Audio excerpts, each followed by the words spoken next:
SC వసతి గృహం ఆడుకుంటున్న విద్యార్థులపై గోడకూలింది.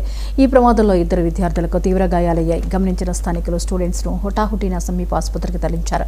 అప్పటికే ఒకరు మృతి చెందినట్లు వైద్యులు తెలిపారు. విషయం తెలుసుకున్న ఎమ్మెల్యే అమిలినేని సురేంద్రబాబు కళ్యాణదుర్గం ప్రభుత్వ ఆసుపత్రికి వెళ్లి విద్యార్థి మృతదేహం పరిశీలించి కుటుంబ సభ్యులతో మాట్లాడారు. వారికి ధైర్యం చెప్పి ప్రభుత్వం నుంచి ఆర్థిక సాయం అందేలా చూస్తామని హామీ ఇచ్చారు. తన వంతు సాయంగా మృతుడి కుటుంబానికి 50,000 రూపాయల ఆర్థిక సాయం అందజేశారు.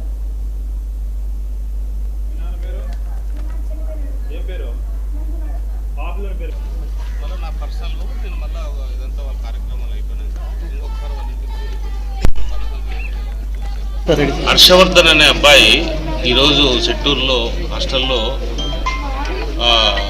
వాళ్ళ హాస్టల్ కాకుండా పక్క కాంపౌండ్ లేకపోయి అక్కడ గోడ కూలి వాళ్ళ మీద పడడంతో ఆ పిల్లోడు చనిపోవడం జరిగింది. ఇంకో పిల్లోడు ఇంజరీస్ జరిగినాయి. ఇంజరీస్ జరిగిన పిల్లోడిని అనంతపురం హాస్పిటల్కి తీసుకుపోయినారు.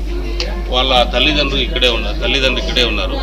వాళ్ళ పాపం తీరని లోటు వాళ్ళకి, ఎందుకంటే వాళ్ళ పిల్లోడు లేని లోటు మనం తీర్చలేం. కానీ నేను తక్షణం మన చంద్రబాబు నాయుడు గారితో, లోకేష్ బాబు గారితో మాట్లాడితే ఆయన కలెక్టర్ గారికి ఇన్స్ట్రక్షన్స్ ఇచ్చి మన ఫైనాన్స్ మినిస్టర్ ద్వారా, అంటే ఈ సహాయం అనేది కాదు కానీ నేను వాళ్ళకి, ఎందుకంటే వాళ్ళు ఏ రకంగా కుటుంబ సభ్యులు వాళ్ళ పిల్లల నుంచి పోయిన పిల్లల్ని తేలేము, అయినా కుటుంబానికి భరోసాగా ఉండాలనే ఉద్దేశంతో వాళ్ళు నిజంగా అడిగిన నేను కూడా అడిగాను. మా ప్రాంతం పిల్లలు ఇబ్బంది పడకూడదు, ఎందుకంటే మేము హాస్టల్లో ఎక్కువ మంది మన బీద ప్రాంతం కాబట్టి, మన కళ్యాణదుర్గం ప్రాంతం బీద ప్రాంతంలో మనం భరోసాగా ఉండాల్సిన బాధ్యత మన పైన ఉంటుంది. కాబట్టి అడిగిన వెంటనే తక్షణం నేను అడిగాను, ఒక 5 లక్షలు ఇమీడియట్గా ఇవ్వండి అంటే వాళ్ళు కలెక్టర్ గారు ఫైనాన్స్ మినిస్టర్తో మాట్లాడి ఇమీడియట్గా నేను కూడా మాట్లాడినా ఫైనాన్స్ మినిస్టర్తో చంద్రబాబు నాయుడుతో, లోకేష్ బాబుతో మాట్లాడిన తర్వాత తక్షణమే 5 లక్షలు ఇవ్వండి అని చెప్పిన తర్వాత, అదే కాదు వాళ్ళతో 5 లక్షలు తోడుగా నా సొంతంగా కూడా నేను ఎంత ఇచ్చేది కూడా నేను కూడా ఇస్తాను, వీళ్ళ కుటుంబానికి అండుగా ఉంటా.